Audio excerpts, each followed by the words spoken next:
Reason அந்த SIR, special intensive revision, சிறப்பு தீவிர திருத்தம். இப்போது இந்த எஸ்ஐஆர் நம்ம தமிழ்நாட்டில் எப்படி ஒர்க் ஆக போகுது? கடந்த ஜனவரி மாதம் எடுத்த அந்த கணக்கெடுப்பில் 6,36,00,000 வாக்காளர்கள் நம்ம தமிழ்நாட்டில் இருக்கிறாங்க. ஆனால் அவங்க யாருக்குமே இந்த ஓட்டு போடுற உரிமையே இல்லை. அந்த பிஎல்ஓன்னு சொல்லுவாங்க, பூத் லெவல் ஆஃபீஸர்ஸ், வாக்குச்சாவடி நிலை அலுவலர். அவங்க தான் வீடு வீடாக போய் அந்த ஃபார்மை கொடுப்பாங்க. அதை நம்ம ஃபில்அப் பண்ணி கொடுக்கணும். அதை தேர்தல் ஆணையம் அதை எடுத்துகிட்டு போய் அதை ஸ்க்ரூட்டினைஸ் பண்ணி அது எல்லாமே கரெக்டாக இருக்கான்னு செக் பண்ணி பார்த்ததுக்கப்புறம் அந்த வாக்காளர் பட்டியலை வெளியிடுவாங்க. அந்த வாக்காளர் பட்டியலில் நம்ம பேர் இருக்கணும். அப்போ தான் நம்மளால் ஓட்டு போட முடியும். அந்த புது பட்டியல் வர்ற வரைக்கும் நம்ம வாக்காளர்களான்றது அது உறுதியே செய்ய முடியாது. இன்கேஸ் அந்த புது பட்டியலில் நம்ம பேர் இல்லைன்னா அது ஒரு தனி ப்ராசஸ், அது ஒரு தனி ஃபார்ம், அது ஒரு தனி கிளைம்ன்ற மாதிரி அது ஒரு வேறு வேலை. ஸோ இந்த மாதிரி நிறையா சிரமங்கள் குழப்பங்கள் இருக்கிறதுனால மக்களுக்கு இது மேலே ஒரு கன்ஃபியூஷன் ஒன்று இருக்குது. இது என்ன வெரிஃபிகேஷனா, இல்லை ஒரு மறைமுக ரீரெஜிஸ்ட்ரேஷனா, இல்லை இது வந்து ஒரு நியூ ரெஜிஸ்ட்ரேஷன் மாதிரியே தானா அப்படின்ற மாதிரி நிறைய கன்ஃபியூஷன் இருக்குது. அவங்க செய்ய வேண்டியதெல்லாம் ஒன்று தான். இந்த மாதிரி வீடு வீடாக போய் அந்த என்யூமரேஷன் ஃபார்ம் நம்ம ஃபில்அப் பண்ணி கொடுக்கும்போது அதுக்கான அக்னாலேஜ்மெண்ட்டை அந்த பிஎல்ஓ அந்த ஆஃபீஸர்கிட்ட இருந்து நீங்கள் வாங்கிக்கணும். அது ரொம்ப ரொம்ப முக்கியம். இது நான் சொல்கிறது வாக்காளர் பட்டியலில் ஆல்ரெடி உங்கள் பேர் இருக்கிறவங்களுக்கு நான் சொல்கிறேன். இப்போ புது வாக்காளர்கள், ஃபஸ்ட் டைம் ஓட்டர்ஸ், அவங்களுக்கு ஃபார்ம் 6ன்னு ஒன்று இருக்குது. அதை நீங்கள் ஃபில்அப் பண்ணி நீங்கள் உங்கள் ஏரியாவில் இருக்கிற சம்மந்தப்பட்ட அந்த உங்கள் அலுவலகத்தில் நீங்கள் டைரெக்டாகவும் சப்மிட் பண்ணலாம், இல்லை நீங்கள் ஆன்லைன்லேயும் சப்மிட் பண்ணலாம். அப்படி ஆன்லைனில் நீங்கள் சப்மிட் பண்ணிங்கன்னா அதுக்கான ஸ்க்ரீன்ஷாட்டை எடுத்து வச்சுக்கோங்க. ஃபோனில் மெசேஜ் வரும், அதை சேவ் பண்ணி வச்சுக்கோங்க. அப்ராடில் இருக்கிறவங்க கூட அந்த எஸ்ஐஆர் ஃபார்மை டவுன்லோட் பண்ணி நீங்கள் அதை ஃபில்அப் பண்ணி சப்மிட் பண்ணலாம். அதுக்கான அக்னாலேஜ்மெண்ட்டை வாங்கி வச்சுக்கோங்க. ரொம்ப முக்கியமாக உங்களோட பிஎல்ஓ அந்த ஆஃபீஸர் யாருன்னு தெரிஞ்சு வச்சுக்கோங்க. இந்த தேர்தல் ஆணையம் அந்த வெப்சைட்டில் போனீங்கன்னா அந்த பர்டிகுலர் பிஎல்ஓ ஆஃபீஸரோட ஃபோன் நம்பர் கூட நீங்கள் எடுத்து வச்சுக்கலாம். இன்கேஸ் உங்களை யாரையும் ரீச் பண்ணலை, இல்லை உங்களுக்கு அந்த ஃபார்ம் கிடைக்கல அப்படின்னா நீங்கள் அவரை காண்டாக்ட் பண்ணி அந்த ஃபார்மை வாங்கி நீங்கள் ஃபில்அப் பண்ணி நீங்கள் சப்மிட் பண்ணலாம். ரொம்ப முக்கியமாக அதுக்கான அக்னாலேஜ்மெண்ட்டை வாங்கி வச்சுக்கோங்க. இது எல்லாமே சரியாக செஞ்சாலும் இந்த எஸ்ஐஆர் மேலே சில டவுட்ஸ் இருக்குது. அது என்னென்னா, இந்த 6,36,00,000 வாக்காளர்களுக்கு ஒருத்தர் விடாமல் இந்த ஒரே மாதத்துக்குள்ளே எப்படி எல்லாருக்குமே அந்த ஃபார்ம் போய் ரீச் ஆகும்? ஒன்று. ரெண்டாவது, நீங்கள் வரும்போது வீட்டை பூட்டிட்டு வேலைக்கு போயிட்டு என்ன பண்ணுறது? இப்போ நீங்கள் வருவீங்கன்றதுக்காக வேலையெல்லாம் விட்டுட்டு வீட்டுக்குள்ளேயே உட்காந்துட்ருக்கணுமா? ஸோ இதில் மெயினாக பாதிக்கப்பட போகிறது உழைக்கிற மக்கள், ஏழைகள், வேலைக்கு போகிற பெண்கள். இவங்களுக்கு யார் கரெக்டான அந்த பதில் சொல்ல போகிறது? ஒரு நியாயமான எஸ்ஐஆர்னால் என்ன நடக்கணும்? இப்போது இறந்து போனவங்களை மார்க் பண்ணி அதுலேருந்து டிலீட் பண்ணணும். இப்போ போலி வாக்காளர்கள் இருந்தாங்கன்னா அவங்கள மார்க் பண்ணி டிலீட் பண்ணணும். இப்போ ஆல்ரெடி ஓட்டு இருக்கிறவங்களுக்கு எதுக்கு இந்த ரெஜிஸ்ட்ரேஷன் என்ற பேரில் இவ்வளவு குழப்பங்கள் அப்படின்றதான் இங்கே கேள்வி. இப்போ புதுசாக வர வாக்காளர்களையோ இல்லை ஓட்டு இல்லாதவங்களையோ சேர்த்தா பத்தாதா? இப்போ ரீசெண்டாக நடந்த இப்போ எலெக்ஷன் 2021, 24 எப்படி எல்லாருமே ஓட்டு போட்டோம்? அதில் ஓட்டு போட்டவங்க கூட இப்போ புதுசாக ரெஜிஸ்டர் பண்ணணுன்னா அது ஏன் அந்த கன்ஃபியூஷன் அப்படின்றதான் நாங்கள் கேட்குறோம். அதனால தான் நாங்கள் எஸ்ஐஆரை எதிர்க்கிறோம். இப்போ புதுசாக சில கம்ப்ளைண்ட்ஸ்லாம் வர ஆரம்பிக்குது. அது என்னென்னா, முக்கியமாக நம்மளுடைய டிவிகே தோழர்களுக்கு அந்த ஃபார்ம் கிடைக்க மாட்டேங்குது, கொடுக்க மாட்டேன்றாங்க அப்படின்ற சில கம்ப்ளைண்ட்ஸ். இது யார் பண்ணுறாங்க அப்படின்றது நான் தான் சொல்லி தெரிய வேணும்னு ஒன்றும் அவசியம் இல்லை உங்களுக்கு. இப்போ இருக்கிற ஆட்சியாளர்கள் அவங்களுக்கு கைப்பாவையாக இருக்கக்கூடிய சில பேர் வந்து இதை செய்ய ஸ்டார்ட் பண்ணியிருக்கிறாங்க. அதனால் மைடியர் வர்ச்சுவல் வாரியர்ஸ், இதை வந்து சாதாரணமாக எடுத்துக்காதீங்க. இது எல்லாருக்குமே அந்த ஃபார்ம் போய் ரீச் ஆகணும். இதில் ரொம்ப உறுதியாக இருங்க. அதையும் மீறி உங்களுக்கு அந்த ஃபார்ம் கிடைக்கலன்னா இருக்கவே இருக்கும் ஆன்லைன். தேர்தல் ஆணையம் அந்த வெப்சைட்டில் போய் அந்த ஃபார்மை டவுன்லோட் பண்ணி நீங்கள் ஃபில்அப் பண்ணி சப்மிட் பண்ணலாம். உங்கள் வீட்டில் இருக்கிறவங்களுக்கு நீங்கள் செஞ்சு கொடுங்க, பக்கத்து வீட்டில் இருக்கிறவங்களுக்கு செஞ்சு கொடுங்க, தெரிஞ்சவங்களுக்கு, தெரியாதவங்களுக்கு, பழகினவங்களுக்கு, பழகாதவங்களுக்கு எல்லாருக்குமே நீங்கள் தயவு செஞ்சு கொடுங்க.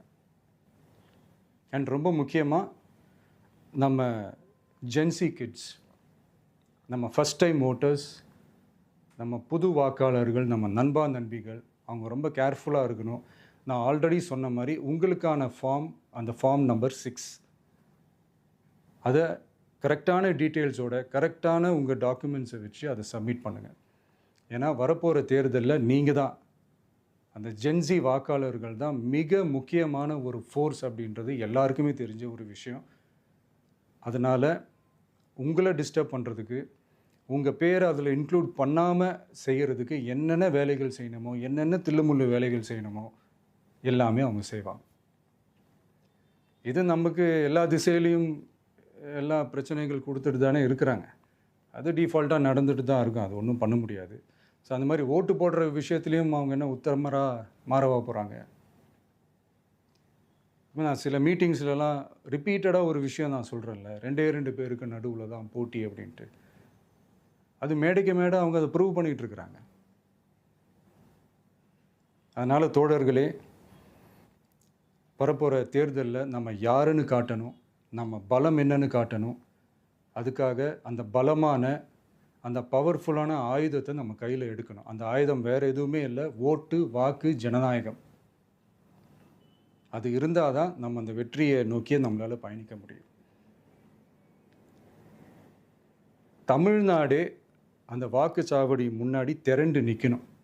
அதை பார்த்துட்டு தமிழ்நாடே தமிழக வெற்றி கழகமா, இல்லை தமிழக வெற்றி கழகம் தான் தமிழ்நாடா அப்படின்ற மாதிரி இருக்கணும். வீடுன்னு ஒன்று இருந்தால் தான் ஓடு மாற்ற முடியும்னு அறிஞர் அண்ணா அவர்கள் சொல்லியிருக்கிறாங்க. அந்த மாதிரி ஓட்டுன்னு ஒன்று இருந்தால் தான் இந்த நாட்டையே காப்பாற்ற முடியும். அப்புறம் இன்னொரு முக்கியமான விஷயம், அந்த எனிமரேஷன் ஃபார்ம் நீங்கள் ஆன்லைனில் நீங்கள் ஃபில்அப் பண்ணும்போது அதில் ஒரு சில ப்ராப்ளம்ஸ் வர்றதுக்கு வாய்ப்பு இருக்குது. அது உங்களுடைய ஓட்டர் ஐடியில் இருக்கிற உங்கள் பேரும், ஆதார் கார்டில் இருக்கிற பேரும், அந்த ஸ்பெல்லிங், இனிஷியல்ஸ் எல்லாமே ஒரே மாதிரி இருந்தால் தான் அது அக்செப்ட் ஆகும், இல்லைன்னா அக்செப்ட் ஆகாது. அது கொஞ்சம் கேர்ஃபுல்லாக பண்ணுங்கள். அது கொஞ்சம் யூசர் ஃப்ரெண்ட்லியாக இருக்கலாமேன்னு கேட்டதுக்கு அதெல்லாம் முடியாது, அதுக்கெல்லாம் வாய்ப்பு இல்லை, அதுக்கெல்லாம் ஆளுங்க இல்லை, பண்ண முடியாதுன்னு ரிப்ளை பண்ணிட்டாங்க. ஸோ அதனால் மைடியர் டிவிகே தோழர்களே, மைடியர் ஜென்சி படை பலமே, உஷாராக இருங்க, கான்ஃபிடெண்ட்டாக இருங்க, நல்லதே நடக்கும், வெற்றி நிச்சயம். மீண்டும் சந்திக்கும் வரை நன்றி, வணக்கம். எல்லாருக்கும் வணக்கம். இந்திய அரசியல் சாசனம் நம்ம தமிழ்நாட்டில் இருக்கிற எல்லாருக்குமே கொடுத்துருக்கிற உரிமையில் ரொம்ப ரொம்ப முக்கியமானது ஓட்டிங் ரைட், வாக்குரிமை. ஒரு மனுஷன் உயிரோடு இருக்கான்றதுக்கு அடையாளமாக இருக்கிறதுல அவனோட ஓட்டுரிமை ரொம்ப முக்கியம். அதனால தான் voting is not only our right but also our life. ஒரு முக்கியமான விஷயத்தை பற்றி இப்போ நான் உங்ககிட்ட ஷேர் பண்ண போகிறேன். இது நான் ஃபஸ்ட்டு கேள்விப்பட்ட உடனே எனக்கே ரொம்ப ஷாக்கிங்காக தான் இருந்தது. இப்போ நான் பேசிகிட்ருக்கிற இந்த நேரத்தில் தமிழ்நாட்டில் இருக்கிற நம்ம யாருக்குமே ஓட்டு போடுற உரிமையே இல்லைன்னு சொன்னால் நம்புவீங்களா? நான், நீங்கள் உட்பட யாருக்குமே அது இல்லை. நான் பயமுறுத்துறேன்னு நினைக்காதீங்க, அதுதான் நிஜமும் கூட. கொஞ்சம் ஏமாந்தால் நம்மளை மாதிரியே இன்னும் லட்சக்கணக்கான பேருக்கும் இதே நிலைமை தான். ஓட்டு போடுற அந்த உரிமையே இல்லாத மாதிரி ஒரு நிலைமை வந்தாலும் வரலாம். இதுக்கு மெயின் ரீசன் அந்த எஸ்ஐஆர், ஸ்பெஷல் இன்டென்சிவ் ரிவிஷன், சிறப்பு தீவிர திருத்தம். இப்போது இந்த எஸ்ஐஆர் நம்ம தமிழ்நாட்டில் எப்படி ஒர்க் ஆக போகுது? கடந்த ஜனவரி மாதம் எடுத்த அந்த கணக்கெடுப்பில் 6,36,00,000 வாக்காளர்கள் நம்ம தமிழ்நாட்டில் இருக்கிறாங்க. ஆனால் அவங்க யாருக்குமே இந்த ஓட்டு போடுற உரிமையே இல்லை. அந்த பிஎல்ஓன்னு சொல்லுவாங்க, பூத் லெவல் ஆஃபீஸர்ஸ், வாக்குச்சாவடி நிலை அலுவலர். அவங்க தான் வீடு வீடாக போய் அந்த ஃபார்மை கொடுப்பாங்க. அதை நம்ம ஃபில்அப் பண்ணி கொடுக்கணும்.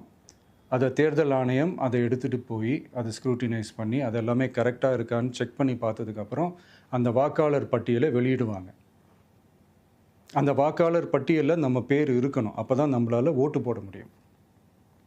அந்த புது பட்டியல் வர்ற வரைக்கும் நம்ம வாக்காளர்களான்றது அது உறுதியே செய்ய முடியாது.